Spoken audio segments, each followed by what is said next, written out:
California Nevada PGA chat. We do have a bit of a special edition this morning that we've had some changes to our career consultants. So we're very grateful to have them with us this morning to describe that process and what we can look for going ahead. That'd be with Ken Farrell, Kendall Murphy, and Ed Winecki. And as usual, our thanks to our production team, the Southern California team, Tom Addis, Executive Director and Chief Executive Officer, Nikki Gatch, Assistant Executive Director, Chief Operating Officer, and Jeff Johnson, Chief Financial Officer. Caitlin Doyle here in Northern California, Bryce Seaver and Tyler Miller making sure that we're on the air. And, the news continues to improve in terms of cases, and we'll talk about that. And of course, we have Craig Kessler to bring us up on the legislative updates that are most germane to our topics today. So in order to get started, I'd like to turn it over to our Executive Director of the Southern California PGA, Mr. Tom Addis. Tom? Yeah, thanks, Len, and good morning, everybody. And I'll just take a minute, and we appreciate you all being here with us again this morning. This is the first of our first Friday events. Just so you know, we're going to change our time slot for the California Nevada chats, PGA chats, and we'll be, for the most part, because it could change because of the dynamics of what might happen out within the state and the PGA. But we're looking at starting in May, the first Friday, which I believe is May 7th. So let's plan on that. And as I mentioned, if we have more newsworthy activities, then we'll take a look at of increasing the frequency of these chats. But thanks to everybody, and thanks to Ken and Ed and Kendall for being here, and of course Craig and Kevin Fitzgerald. A lot of things going on out there. Everything's starting to look a little bit better on the COVID front.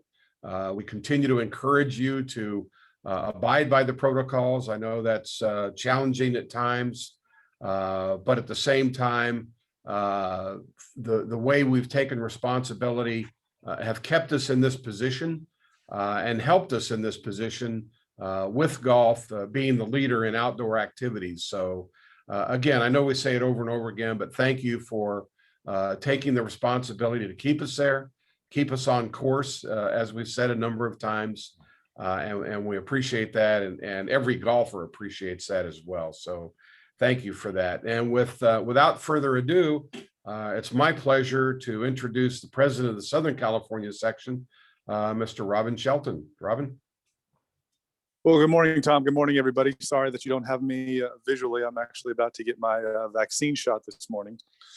But just wanted to, talk a little bit about, hey, the Cal chats and what we're doing. As a section, we've really said, hey, right now, we really want to be focused on, hey, our education, make sure that we are providing information that's up to date, make sure we're making our professionals better and also being relevant to what's going on. And I think that, hey, these Cal chats, along with our Catalyst and our upcoming Gibbs seminars, really kind of display our commitment to education and to those three things, being relevant, providing, up-to-date information, and making sure our professionals are better. And I think today continues to provide another great lineup of speakers that will help us all become better, and especially be relevant to what's going on. As Tom said, it is, it seems like we're seeing light at the end of the tunnel. Things keep getting more favorable news. And that's because, hey, all of us are doing our part for the game, for the industry, and for all of our players who play to make it a safe place and a place they want to be. So excited for another fantastic Cal chat, and hope you all enjoy today's speakers. And Tom, I send it back to you. Thanks, Robin, and good luck with your vaccination. I know I've had both of mine. I'm looking forward to my first trip coming up the week of May 16th. We've been invited to go to the PGA Championship, so that's nice. I know Len's planning on going, so we're heading that direction in May to Kiowa after a fun and successful Masters tournament. Looking forward to the PGA Championship and Colin Morikawa defending his championship that he won at Harding Park last year. So it'll be a lot of fun.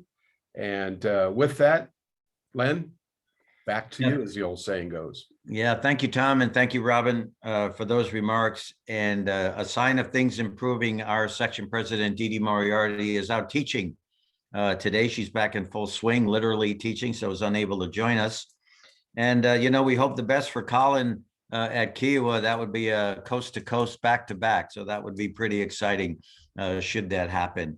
And, another sign, as I check the county statuses, which we do quite frequently, as of this morning, we have no counties in the purple tier, which is very, very exciting and a sign of where we're headed. 58 counties in California, 22 are currently in the red tier, 33 in the orange tier, and 3 in the yellow tier. So again, for the first time, no counties in purple. So we're grateful for that as the vaccinations continue to be distributed. And gatherings up to 250 now in the state of Nevada. And those are green lights, as Thomas mentioned, and you'll hear some more from Craig and others.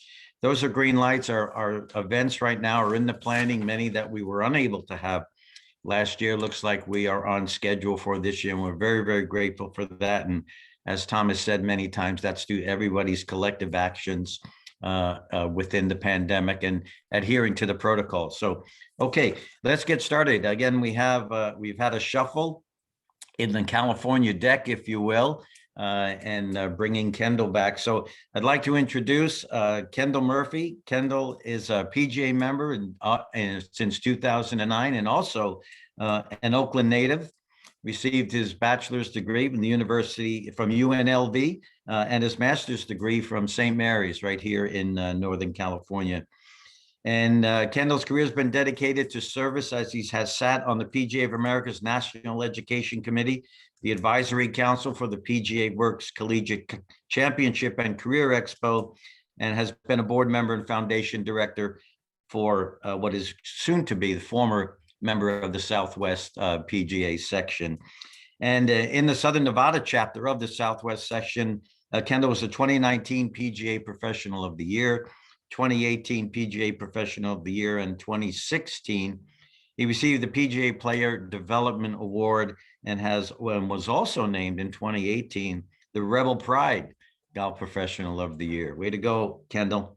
Also, Ed Winecki. Ed has been a member of both sections, Southern California, Northern California, headed back to Southern California. We're going to put a tracker on Ed as soon to keep us abreast of where he is. Elected to membership in 2003, and most recently, Ed has earned his CCM, Certified Club Manager designation from the CMAA. It has served 7 years on the board of directors of the Southern California PGA, and most recently 7 years here on the board of the Northern California PGA as the section's vice president. In 2010, he was selected Golf Professional of the Year in Southern California, and he received the honor here in 2017, and is the only professional to receive this honor in both sections. Congratulations, Ed. And it just keeps getting better. Both Kendall and Ed will be trained by Ken Farrell, and Ken has been an SCPGA member since 1988. And an inductee into the SCPGA Hall of Fame in 2019. Holy mackerel. So fortunately, after reading those bios, I think we have a little time left for the meeting. And what I'd like to do is turn it over to you. Ken, gentlemen, first off, thank you for being with us. Congratulations. Kendall, we look for you to be coming home. Ed, I know you're up for already. And Ed, as I said, we're going to track you so we know where you are at any moment. So Ken, it's all yours. Please introduce the team. Thank you, Len. 11 years ago, I had the opportunity to become the Southern Cal career consultant and actually started at the same time that Carol Pence did, the Northern California career consultant. Carol has retired, and so we needed to replace that position. And we did so with Kendall Murphy, who will be an amazing career consultant. And you can just see by his accomplishments and where he's been with all that knowledge, especially what I'm excited about is that Kendall's, has been a assistant director and a program director for our PGM program at UNLV. Actually, I had the privilege of speaking probably 3 or 4 times, and Kendall helped me set that up. So I got to meet with him, and we're excited about that because it's going to give us an opportunity to understand a little bit more about how to recruit people into the PGA of America. And the assistant professional position is one of the most difficult to fill right now. So we're going to certainly tap into his expertise for sure. And then Ed has been a long time friend. He and I sat on the board for the Southern Cal section previous to my 11 years as a consultant, and then he moved up to Northern Cal. He's been a GM, executive director, a tournament position, head professional assistant. Certainly holding those positions really help understand what our members and associates are going through on a daily basis. And that's a great a thing for him to have that kind of experience and knowledge as well. Certified club manager through the CMAA. That's a very, very important relationship to us, the CMAA and the PGA. It's a great relationship. Certainly, Nikki and I have had the opportunity to do some educational seminars for the CMAA and build that relationship in the California Golden State chapter.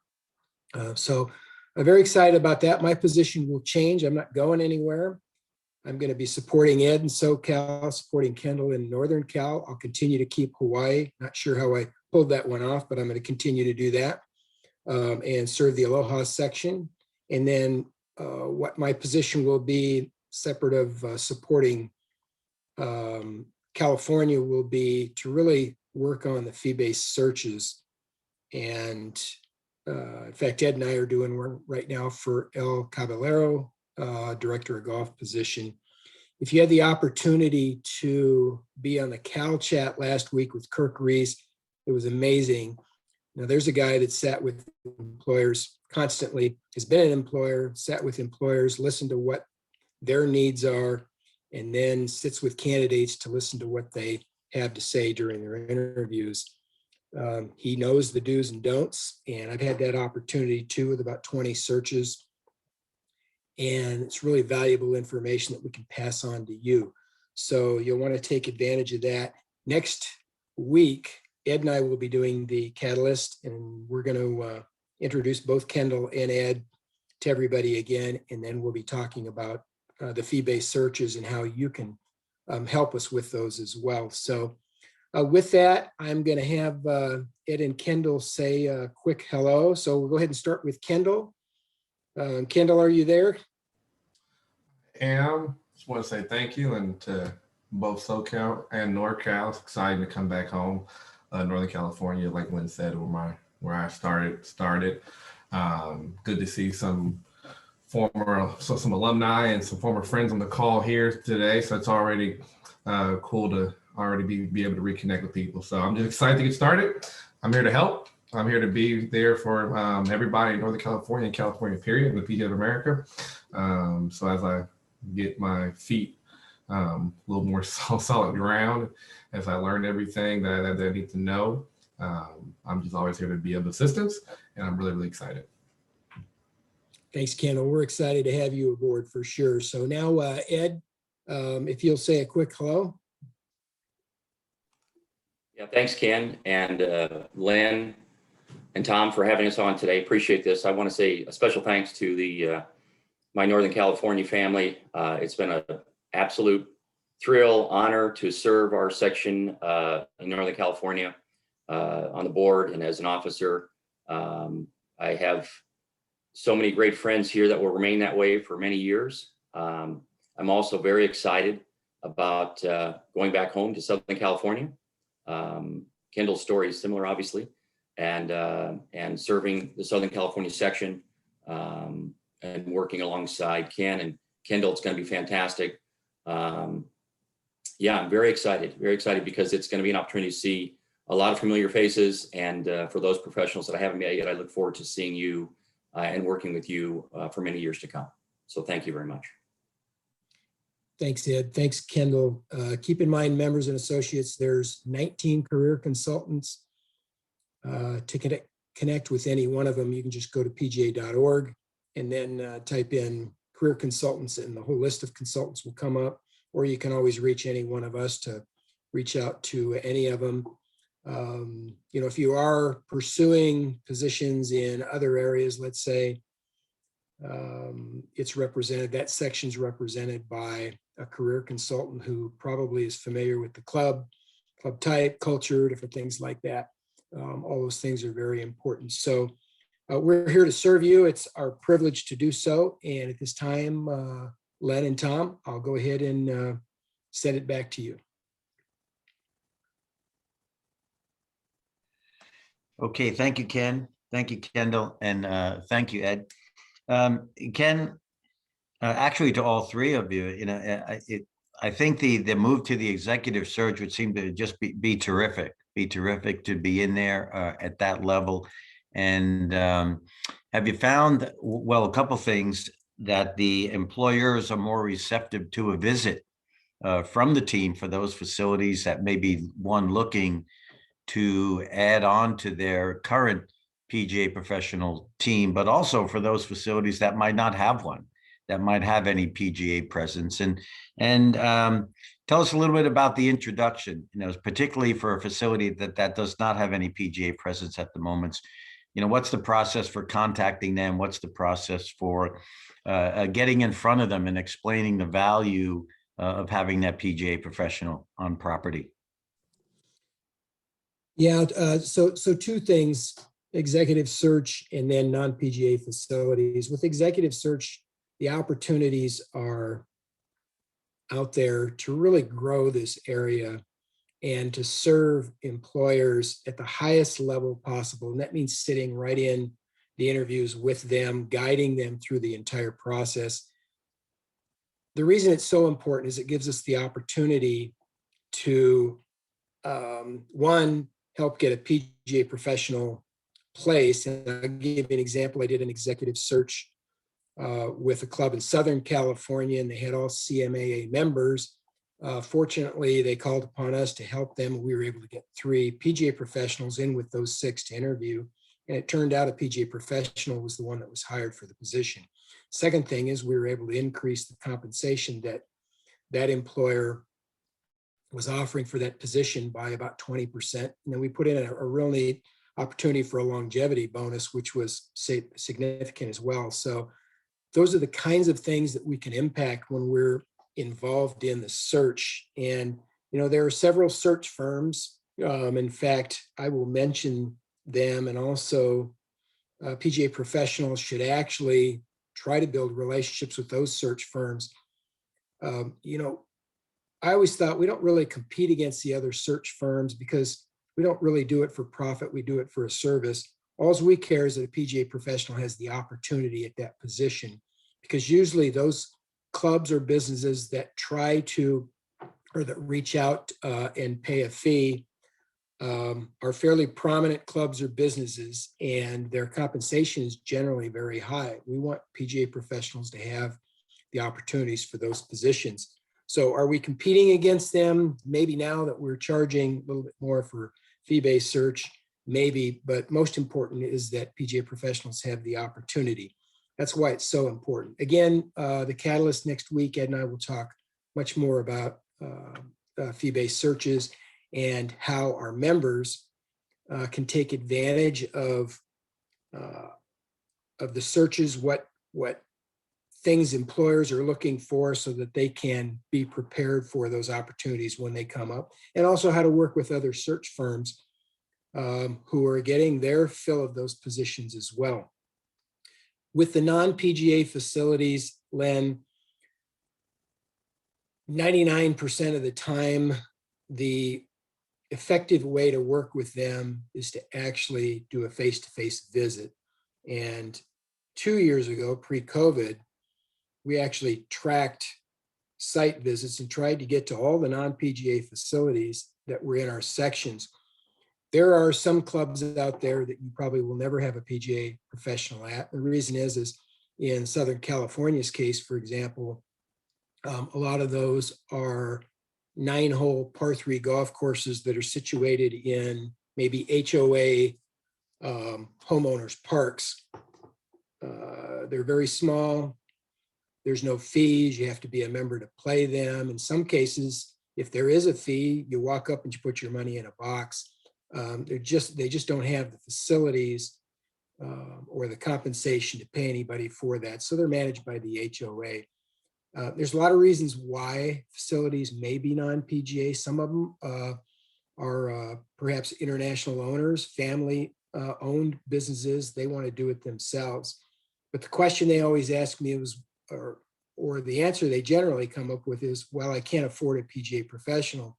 My response to that would be that I don't think you could afford not to have a PGA professional there, because that PGA professional can operate PGA programs that will develop a revenue for you.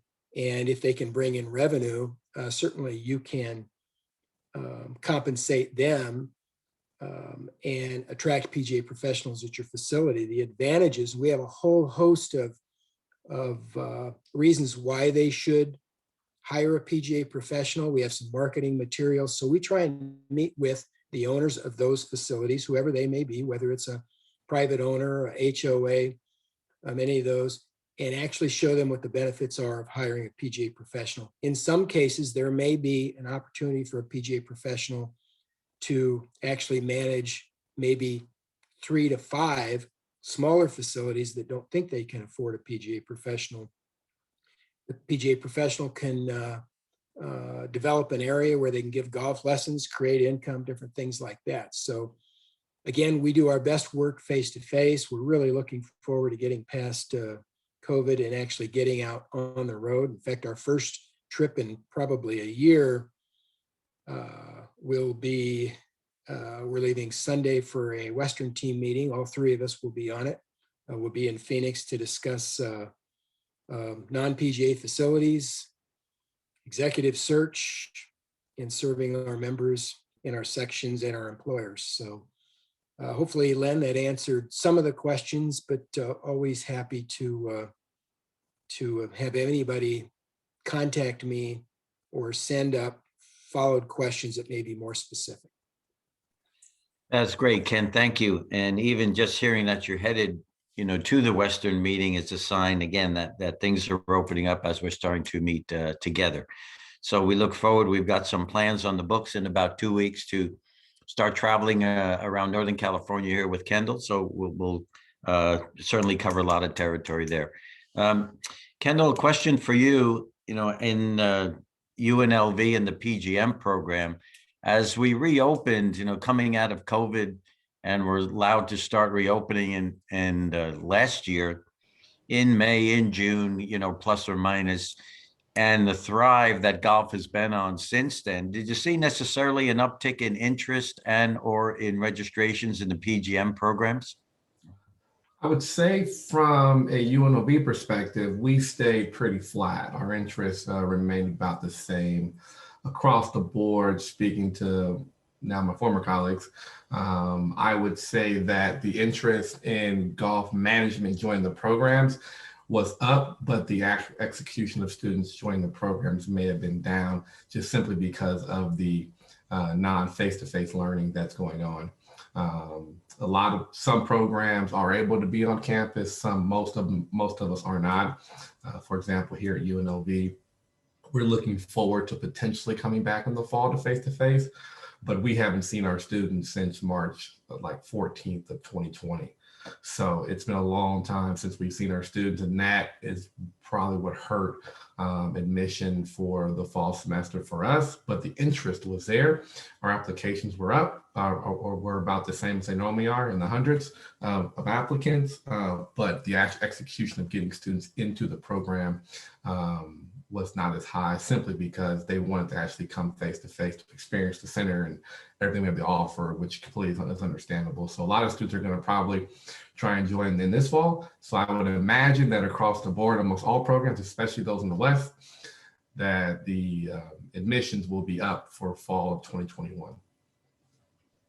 Well, that's great news, Kendall. Sometimes it's just holding our spot until until the door opens. And if we can make it that far, we've done work, Greg. So great work there. Nice to hear that not only the interest is up, but as you say, the applications are up and looks like the numbers will be higher for fall of 2021. Well done, Kendall. Thank you.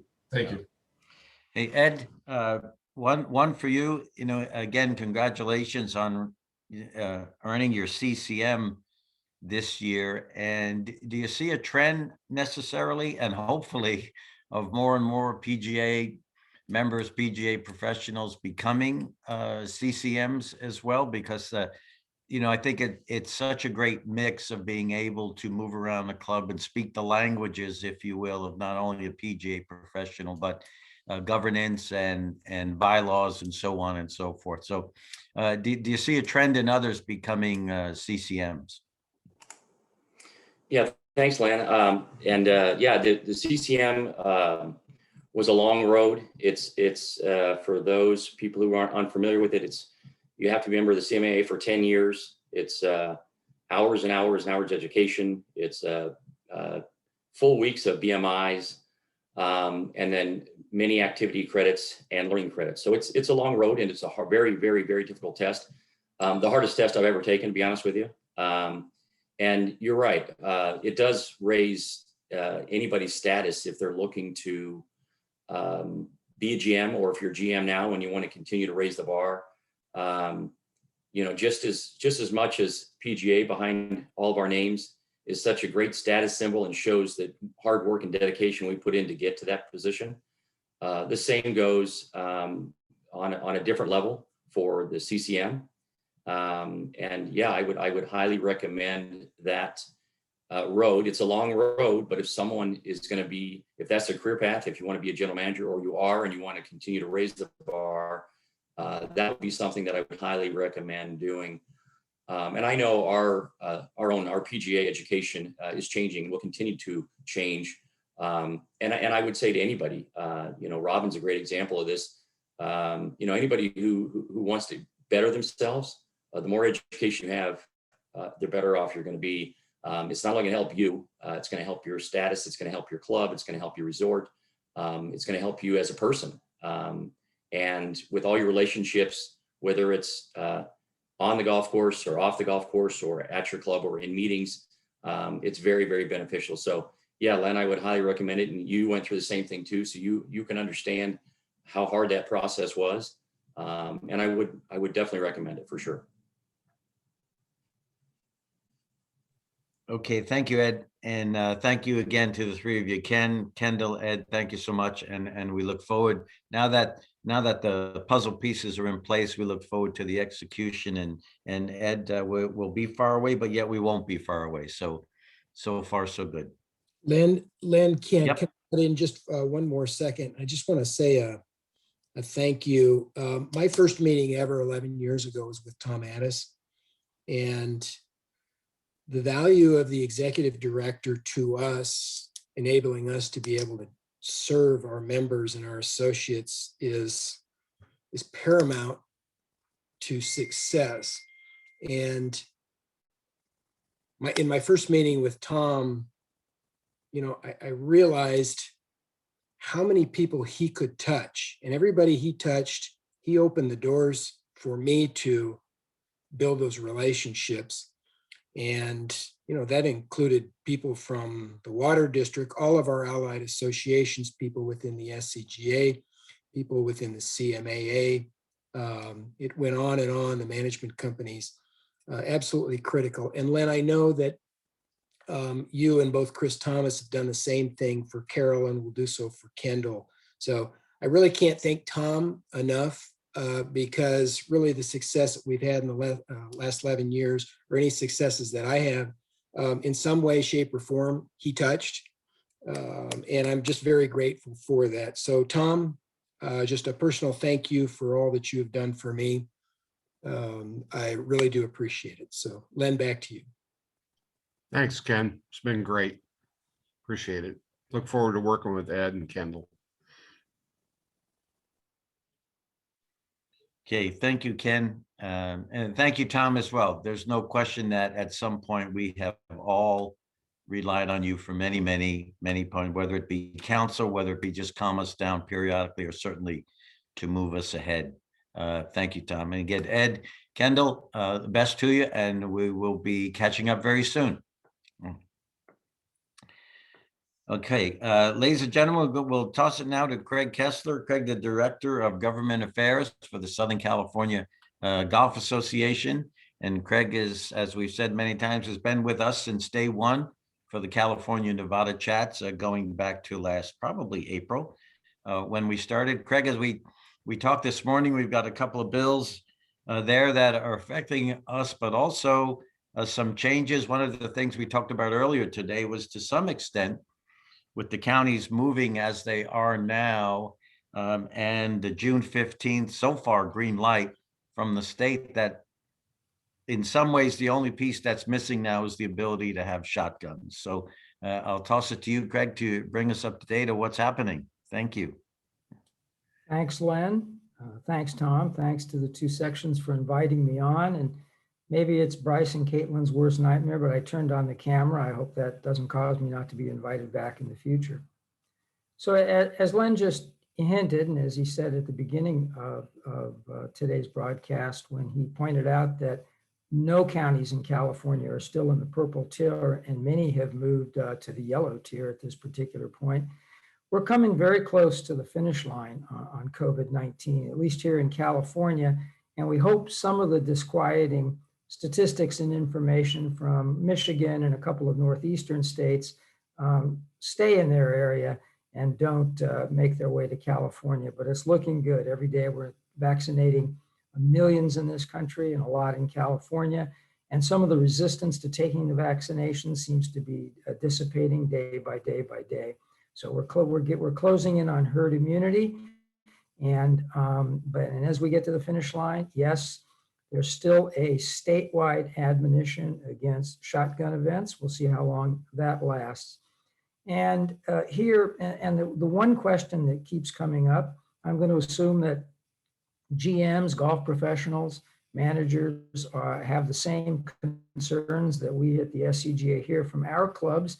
And that has to do with, can we put the rakes in the bunkers? Can we use a regular hole? Can we touch those flag sticks? And other than Los Angeles County, which, as all of you know, because I've mentioned it as nauseum, still has a specific golf appendix, and that golf appendix clearly proscribes the use of the touching of flag sticks, the use of regular holes, and the use of rakes and bunkers. But the other 9 counties hew to the state standard, and the state standard is this. There's no specificity. Let me get that out up front. That issue is sufficiently small that there's no specificity in all of the statewide rules regarding, there isn't going to be a rule specifically about rakes and bunkers. But this is the governing rule. In the youth/adult sports leagues and competitions protocol that came out many weeks ago, it does sanction the use of commonly touched equipment that is integral to the conduct of a competition. Now, what SCGA has been telling its clubs, our interpretation, and an interpretation that's been supported by a few county public health officials, some won't overtly support it, but have kind of indicated, if that's your interpretation, we're not going to get in your way. And it's this, that in order to conduct a golf competition, rakes are necessary, regular holes are necessary, and touching the flag sticks is part of it. Now, something like a ball washer is not integral to the conduct of a competition or even to playing a round of golf. So just apply that test, use your common sense, and go from there. Moving on, since we're almost at that finish line, that means that our attentions can now shift to things that are probably much longer term consequence. We always knew COVID and the pandemic were going to come, and they were going to eventually pass from the scene. The sooner the better. So I'll let you know that there is a bill that's been filed in the legislature, and it's active in the sense that, I'll get to that in a moment, Assembly Bill 672. I've talked about it before, put out a lot of information in writing. If you go to scga.org and go to Government Affairs, you will see an entire section that amounts to an alert with a series of clicks to take you straight to your assembly member or state senator, along with even some suggested samples if you don't have the time or the ambition to write your own email to weigh in on this bill. And we're going to release that to our database in our membership Tuesday morning. And we're encouraging others to use what we've put together. Just get rid of the headers at the top that identify it as the SCGA and flood it. This bill would single out golf and only golf for carve out of the Public Park Protection Act, a CEQA exemption at minimum to an automatic rezoning of golf courses to residential. It's not clear, but it may also extend to the actual specific plan for going to residential. And it would carve it out of the Surplus Land Act. And it would do certain things with zoning that I'll admit, I'm not a land use lawyer, so I really can't understand because of all the cross references to the state's specific general plans and its housing element. Bottom line is this: it would put a target on the back of at least, at minimum, the 22% of the golf courses in California that are owned by municipalities, by almost aiming developers and aiming the cities that own them to target those to solve a housing crisis that if you redeveloped all the golf courses in the state of California, it wouldn't put a dent in it. Again, the California Alliance for Golf has filed a formal letter of opposition. You can click and read that letter if you go to scga.org, and I'm going to suggest that all the other organizations are very soon, if they're not already, going to be carrying that letter. And we've identified it, and I don't think I'm given to exaggeration or hyperbole or any panic. In fact, I'm usually the guy in the room that says, calm down. Most bills fail. But this one, in my mind, I've tagged it as the potentially most damaging bill to be filed against the golf industry in California in a generation, in my memory. Because in essence, this would be, if this were to pass, it would in essence indicate that golf is the one that, unlike maybe land trusts, unlike general parks, unlike nature centers, unlike soccer fields, baseball, and all the rest, they defended themselves and we didn't. There's a direct line between the carve outs and the special exceptions and exemptions that put a target on the back of publicly owned golf courses. The next shoe to drop would be the privately owned ones, because the issue that is raised, the vulnerability is created, and I've talked about this ad nauseum as well, that feature of our game that so favored us during the pandemic, that we put out 1.3 human beings per 1 acre of wide open space, of open air space. That's almost designed for life in a pandemic, but it also is indicative that this property is that we put far too few persons on a far too much land in a state which has, according to today's Wall Street Journal, California would need to immediately build 3.8 million houses in order to meet current demand. That's why our prices are so high. That's one of the many reasons that we have such a high homeless population. And I think it's the reason that most business groups have identified housing, and particularly affordable housing, as our #1 public policy problem. So as you drive through the big cities, you drive through Los Angeles, San Diego, San Francisco, and you see this wide open expanse of green with very few persons on it at glance. If you look at how many persons access it from dawn to dusk, that's quite a different matter. But people, human beings, tend to view things in a snapshot when they drive by or they walk by, not when they do those things. So it becomes a target, and particularly to the degree to which there's a perception in some quarters, a perception that we play into, and we haven't done enough to counter, that perhaps in certain neighborhoods, working class neighborhoods, where a lot of much of our municipal stock, and particularly that amount of our municipal stock where we have invested so much effort in growth programs, First Tee programs, Youth on Course programs, PGA Foundation programs, SCGA Foundation programs. Those are the areas with the most acute housing needs. And those are the areas where maybe the politics indicates we're not so sure that my constituents in my city council district or my assembly district are using these courses anymore. We think they may be driving in from other places. And woe unto any interest that can be identified by an office holder as something that's not important to his or her constituents. In other words, the persons who every 2 or 4 years determine whether you keep your job. So that's the cascade of problems that's represented in 672. And I would encourage you, as you receive this alert, take a few minutes, contact your assembly member, play this up, talk this up. It's a huge issue. Now, there's a little bit of good news I can share with you about this. This bill was referred to 2 committees, Housing and Community Development as the primary committee, and the secondary committee is the Local Government Committee. It has to pass favorably through both of those committees by midnight, April 30th, or for the rest of this legislative year, it cannot be acted upon. However, some of its elements can be incorporated in housing bills, and particularly affordable housing bills that are still alive.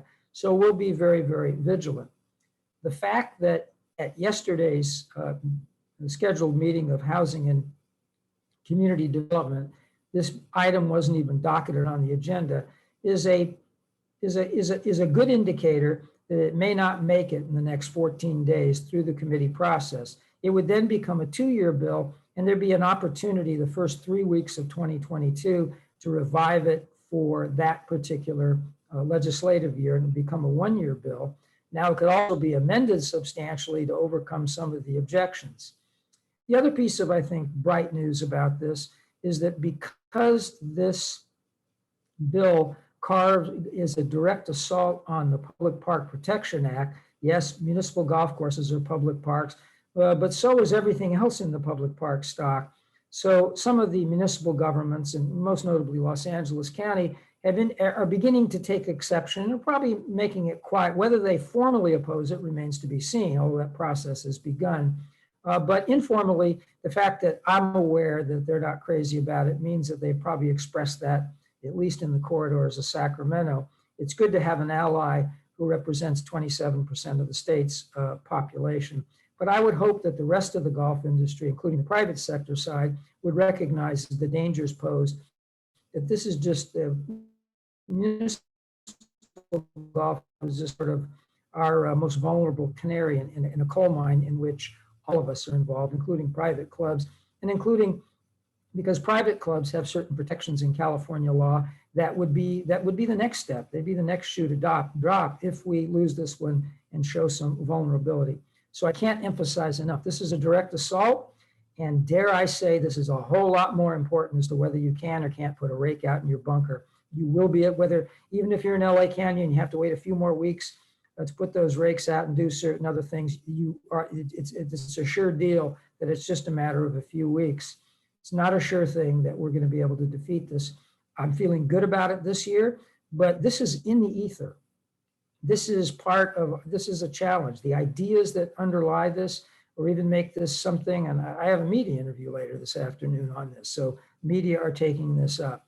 And the fact that it's out there means that we have to counter some of this, and we have to figure out some long-term strategies to align ourselves, yes, to get ourselves away from that country club attitude that we seem to put off. And we like to talk about how 70% of the game in the United States is on public facilities. Well, we need to align, make common cause with soccer and Little League Baseball and open space and all kinds of active recreational activities and some passive ones, including land trusts, because if we're seen as being in the same boat as they are, we will have powerful allies in protecting our own interests. If we are seen as aloof, apart, and separate, we will be treated as we will be that member of the the wildebeest herd that is too old to move anymore. We'll be the one that the lion gets. It's as simple as that. I'm sorry for that crude representation, but it's as simple as that. And we need to get on about it. And we need to also begin looking at my next assignment this afternoon is speaking to a Northern California golf course that's facing something is not alone. In many of them are beginning to face the fact that we haven't paid attention, but it hasn't snowed and it hasn't rained the last 2 years. And if we have a third year like that, we're back where we were in 2014, 15, or 16. Some are suggesting we're there already and we just haven't noticed it. because we're so consumed with COVID-19 and a few other things. And that may very well be the case.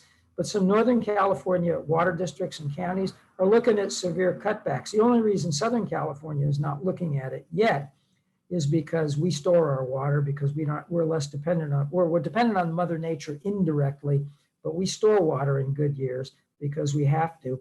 And that storage capacity is down at 40 or 50%. And yes, that'll get us through this year unscathed. But if it doesn't rain or snow pretty soon, or next year, next fiscal rain year, then we're going to get into some deep trouble. So we need to begin facing those things. And again, I'll say this bluntly on the telecast because I have Northern California section with me. You're not as well protected as we are in Southern California on some of these water issues. There's no doubt that because of a lot of really hard groundwork and relationship building and institutional building in Southern California's biggest water providers and districts, cities, counties, and so forth, most particularly the Coachella Valley, we were treated much better as an industry at the height of the 2016 drought. Things didn't go so well in Contra Costa or Marin counties where those relationships and those institutions hadn't been built in 2009, 2010, 2011.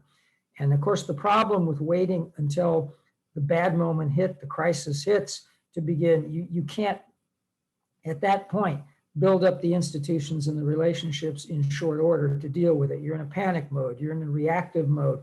And if you've heard me say once, I've said it a million times, that's what our industry needs to get itself away from and pattern itself after some other, I would call similarly situated, similarly sized business components in the state of California, and put things in place that are bulwarks against having to be totally reactive, and develop relationships.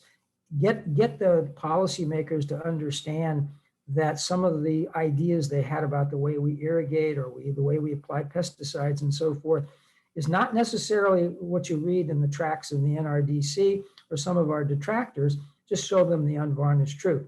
So as we approach the finish, I guess if I'll sum it up and maybe answer any questions if I've raised any, we're just about to the finish line of COVID-19.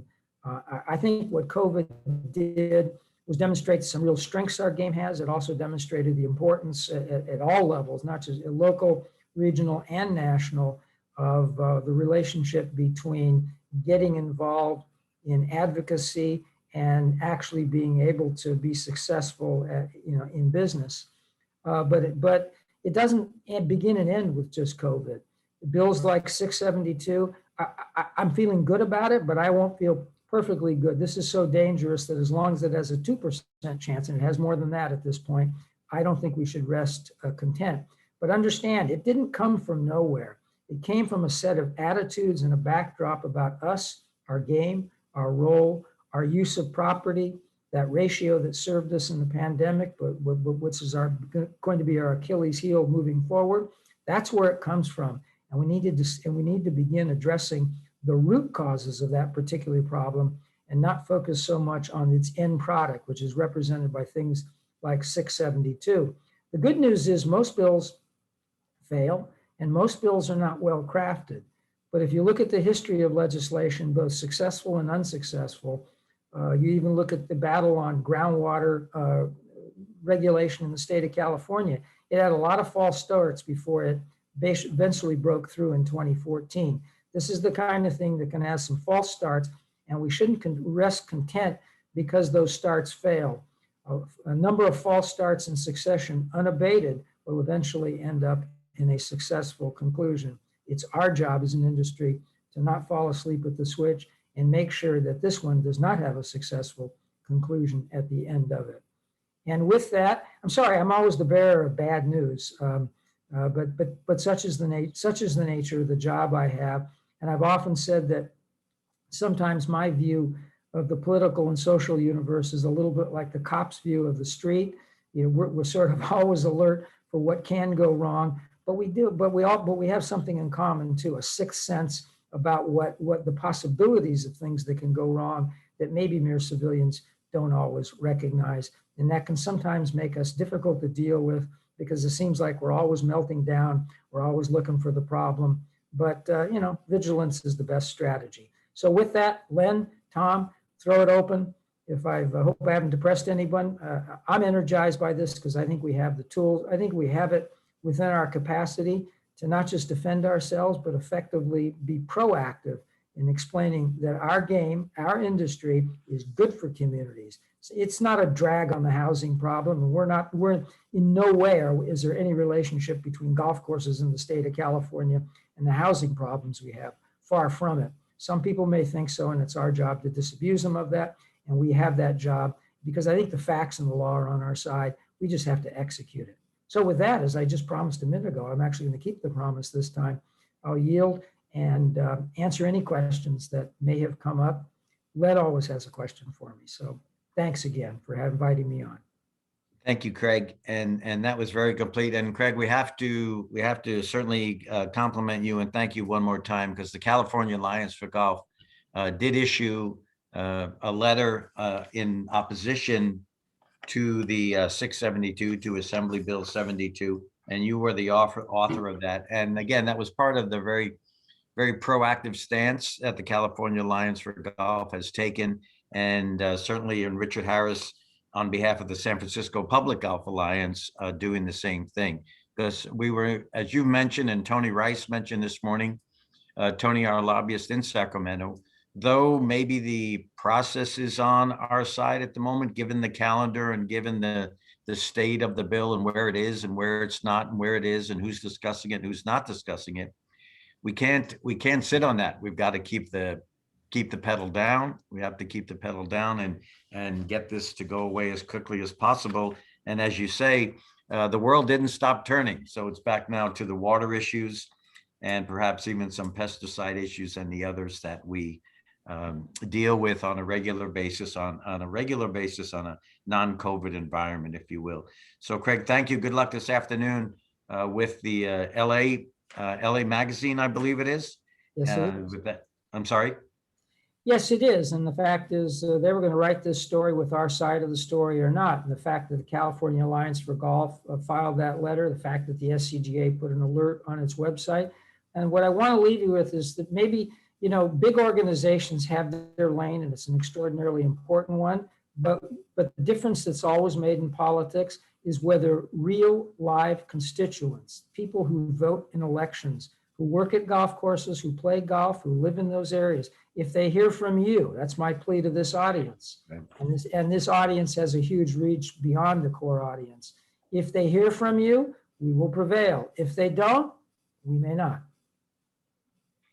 Thank you, Craig. And we as organizations, members of CAG, but also industry members, will be getting the word out to our memberships on how they can help and who to contact. And as we say, feet on the ground, boots on the ground, and letters to our assembly people in the right parties are probably one of the most powerful tools we have given the situation.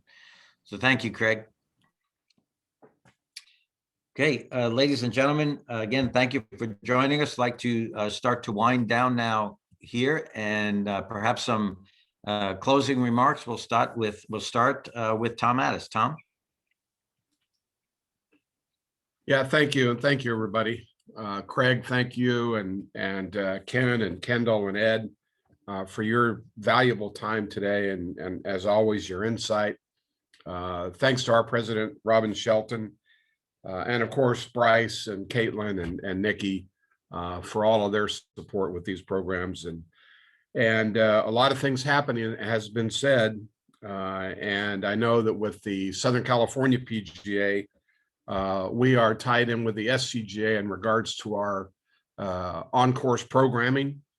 And as a matter of fact, with our events now, providing the guidelines allow, whether it's an agency or whether it's a golf course or facility, we have begun just this month utilizing rakes in bunkers, utilizing the flag sticks under the rules. So I think you're going to see that continue. Again, as long as the agency permits or the golf course permits, and we support that throughout Southern California. So things are changing to the good. Let's keep it going, and let's do our part. And again, thank you so much. I'd like to remind you again, Our next chat will be Friday, May 7th. And we look forward to seeing you again then. Len, thanks. Okay, thanks, Tom, and to everyone, a wonderful weekend. I hope you had an opportunity to enjoy the Masters. It was its usual Sunday finish and very, very exciting. And congratulations to Hideki Matsuyama for that victory. Please be safe. Continue to follow the protocols, and onward we go, literally heading to green lights. And then we'll see you on Friday, May 7th. Thank you so much. Thanks, everybody.